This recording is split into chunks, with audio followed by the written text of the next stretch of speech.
Good morning everybody. आज हम एक स्पेशल टॉपिक पर बात करेंगे। जैसे बहुत सारी पेरेंट्स मिलते हैं तो वो एक सवाल पूछते हैं, आज के डेट में हम अपने बच्चों का केयरिंग कैसे किया जाए। सबसे पहले comparing, stop comparing your childrens with each other. हमें अपने बच्चों को एक दूसरे के साथ कंपेयर नहीं करना चाहिए, सिर्फ अभी के लिए नहीं, जीवन भर के लिए। हमारा बच्चा एक इंडिविजुअल सोल है, वो अपना भाग्य और कर्म को अपने साथ में लेकर के आया है। हमें इस बात को समझना चाहिए। तो उस बच्चे की केयरिंग भी कैसे करनी चाहिए, फिर इंडिविजुअल ही करनी चाहिए। हमें ये देखना है उनमें कौन सा अच्छा गुण है, कौन सा टैलेंट है, कौन सा स्किल्स है, उसकी कैपेसिटी कितनी है। फिर उस क्वालिटी को आगे बढ़ाने में उसका मदद करना है। उस क्वालिटी को श्रेष्ठ बनाने में हमें उसका सहयोगी बनना है। और दूसरी टॉपिक समझेंगे हम क्रिटिसिज्म। कभी भी हमें अपने बच्चों को क्रिटिसाइज नहीं करनी चाहिए, सिर्फ शब्दों में नहीं, संकल्प में भी नहीं करना चाहिए। जैसे कि ये सुनता नहीं, मेरी बात मानता नहीं, पढ़ता नहीं, ये बहुत स्लो है। ऐसा नेगेटिव स्टेटमेंट को अपने बच्चों के प्रति मन में कभी लाना ही नहीं, क्योंकि हमारे संकल्प में सिद्धि होती है। जब हम अपने बच्चों के प्रति एक संकल्प करते हैं, जब उसको रिपीट करते हैं, तो वो क्या हो जाता है, सिद्ध हो जाता है। उस संकल्प से जो एनर्जी निकलते हैं, उस एनर्जी को कौन ऑब्जर्व करते हैं? हमारा अंग संग में बैठा हुआ हमारा बच्चे ही ऑब्जर्व करते हैं। जैसे कि वो बच्चा अपने ऊपर एक टैग लगा देते हैं, एक लेबल लगा देते हैं। जैसे कि मेरे माता पिता कहते हैं मैं पढ़ता नहीं हूँ, मैं सुनता नहीं हूँ, मैं बहुत स्लो हूँ, वगैरह वगैरह। ये बात उसके मन में डाला किसने? पेरेंट ने। ऐसा कभी नहीं करनी चाहिए। जैसे कि देखो, हमें अपना सोच को बदलना चाहिए। सबसे पहले अपने बच्चों के प्रति आप अपने बच्चे को कैसे बनना, अब आप अपने बच्चे को कैसे बनता देखना चाहता है, क्या करता देखना चाहता है, उस तरह का लेबल उसे देना चाहिए। जैसे कि आप बहुत अच्छे हो, समझदार बच्चे हो, आज्ञाकारी हो, होशियार बच्चे हैं, आप अच्छे काम करते हैं, आप फास्ट काम करते हैं, आप एक दूसरे का बहुत रिगार्ड करते हैं। ऐसी पॉजिटिव बातों से हमें अपने बच्चों की थिंकिंग को चेंज कर देनी चाहिए। ऐसे पॉजिटिव वाइब्रेशंस जब हम देते हैं तो क्या होता है, हमारा बच्चा उसको ऑब्जर्व करते हैं और उससे क्या हो जाएंगे, उसकी जो माइंड होगा वो बहुत खुश रहेगा, संतुष्ट रहेगा, उमंग होगा, उसमें उत्साह होगा। जो आपने कहा उस बात को वो बच्चा स्वीकार करेंगे और अपने लाइफ में उसको अप्लाई करना शुरू करेंगे। और तीसरी पॉइंट हमें ध्यान रखना चाहिए, कंपटीशन। हमें कभी भी अपने बच्चों को किसी के साथ कंपटीशन मत करो। अगर हम अपने बच्चों की कंपटीशन दूसरे के साथ करते हैं, हमारे बच्चों में जेलसी का संस्कार को हम पैदा करते हैं। जैसे कि सुपीरियर फील करने का संस्कार, इन्फीरियर फील करने का संस्कार, ईगो पैदा करना, ये सभी संस्कार हमारे बच्चे के मन में आ जाता है, उसको पैदा करते हैं हम। आपको उसे आगे जाना है, ये संस्कार हम उसके अंदर डाल देते हैं। क्यों? अपने बच्चे को क्यों एक दूसरे से कंपटीशन में लेकर आते हैं?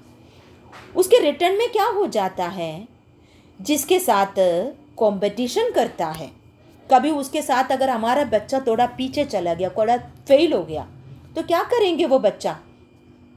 अंदर से वो कुछ नहीं महसूस करेंगे अपने लिए, और जो कॉम्पिटिटर था उसके प्रति उस बच्चे के मन में ईर्ष्या पैदा हो जाएगा। हमारे बच्चे के अंदर ईगो पैदा करना, ईर्ष्या पैदा करने के वो संस्कार के बीज किसने बोया था? हम पेरेंट्स ने बोया था। ये पेरेंट केयरिंग नहीं है। पेरेंटिंग अर्थात आप बहुत प्योर है, पावरफुल है, और अब आपका अपनी प्योरिटी पावर अपनी अच्छाई को आगे बढ़ाना है। जितना बच्चों की सोल का क्षमता बढ़ाएंगे वो उतना आगे बढ़ता चला जाएगा। अगर वो एक दूसरे के साथ कंपटीशन कराए हम उस बच्चे को, शायद वो उस बच्चे से भी बहुत आगे तो निकल जाएगा, मगर उस बच्चे के अंदर खुशी नहीं रहेगी, इमोशनल स्ट्रेंथ जो होनी चाहिए वो नहीं रहेगा, और खुद में वो बच्चा इंटरनली सेटिस्फैक्शन नहीं होगा उसको द्वारा वो जो भी कर्म कर रहा है, क्योंकि हम एक दूसरे के साथ अपनी बच्चों की कंपटीशन कराता रह गया है।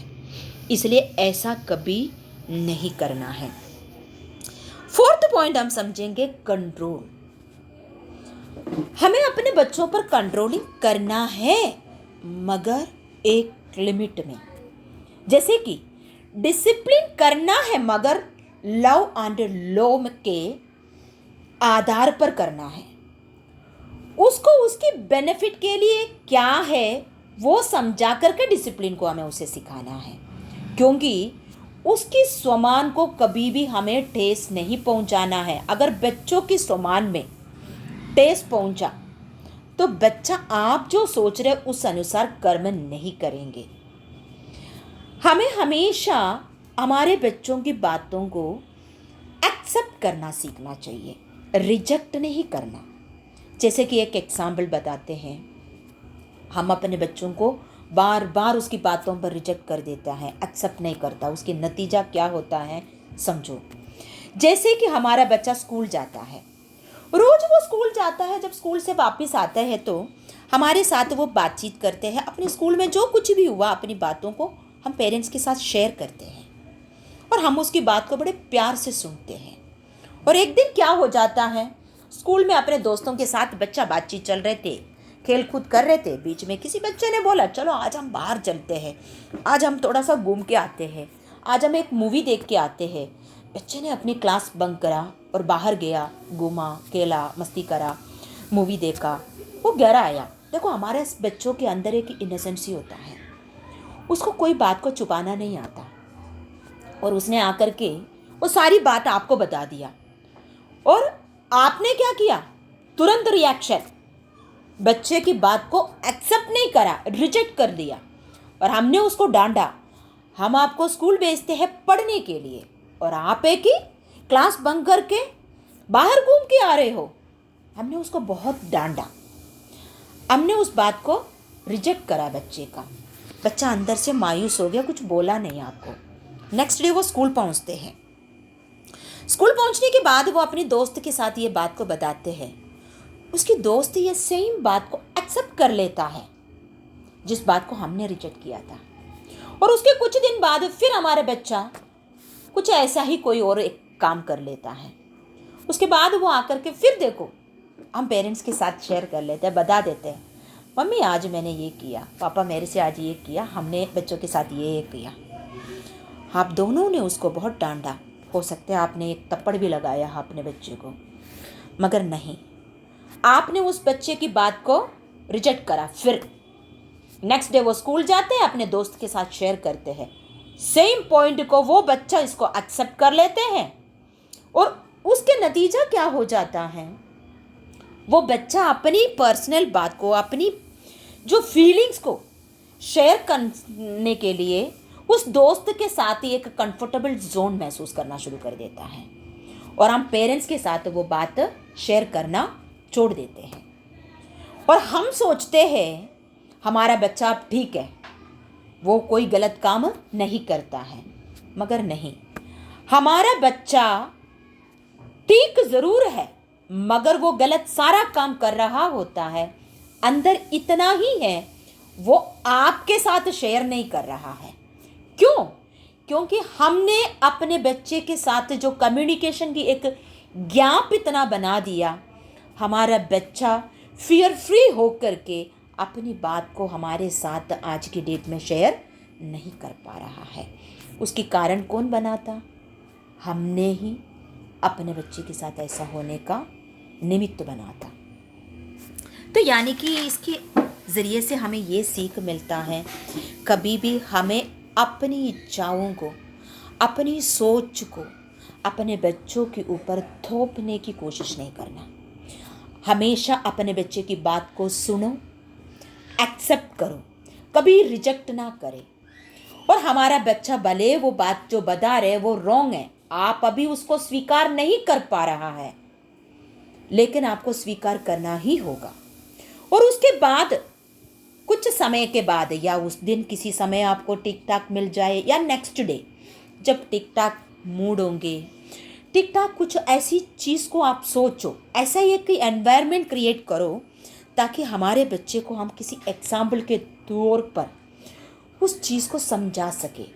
तो वो क्या होगा, हमारा बच्चा समझ जाएगा, राइट मैंने ये चीज़ अपने दोस्त के कहने पर कर तो दिया था, दैट मीन्स मैंने मिस्टेक किया है, मेरी मम्मी ने या मेरे पापा ने ये जो समझा है ये कितनी करेक्ट बात बताया है, नो नो आज के बाद मैं एक चीज़ नहीं करूँगा।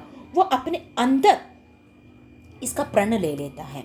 उसके नतीजा क्या करेंगे, नेक्स्ट टाइम उसकी कोई दोस्त उसके लिए उसी काम करने के लिए जब कहते हैं तो वो कहते हैं नो, मम्मा और पापा ने इसके प्रति ये चीज़ समझाया गया था, वो कितना करेक्ट है, मैं आज के बाद ये काम नहीं करूँगा और आप भी ये काम नहीं करोगे। आपकी एक राइट वे ने आपके बच्चे को ही नहीं चेंज किया, आपके बच्चे की जो दोस्त है, जो फ्रेंड है, उसको भी चेंज कर दिया। हमें अपने बच्चों के प्रति इस तरीके की सोच, विचार और समझ, पेशेंसी को अपनाना चाहिए अब, क्योंकि समय ही ऐसा है आजकल।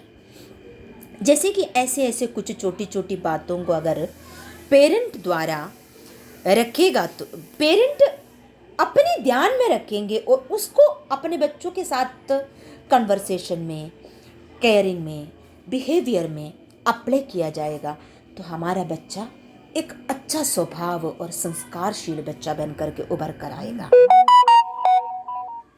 और इस वीडियो को कोई भी व्यक्ति इस समय सुन रहा है, उस व्यक्ति की मन को परमपिता परमात्मा भगवान इतनी सुख दे, शांति दे, पेशेंसी दे, उसके मन को मंगलमय बनाए, यही हमारी शुभकामनाएं हैं।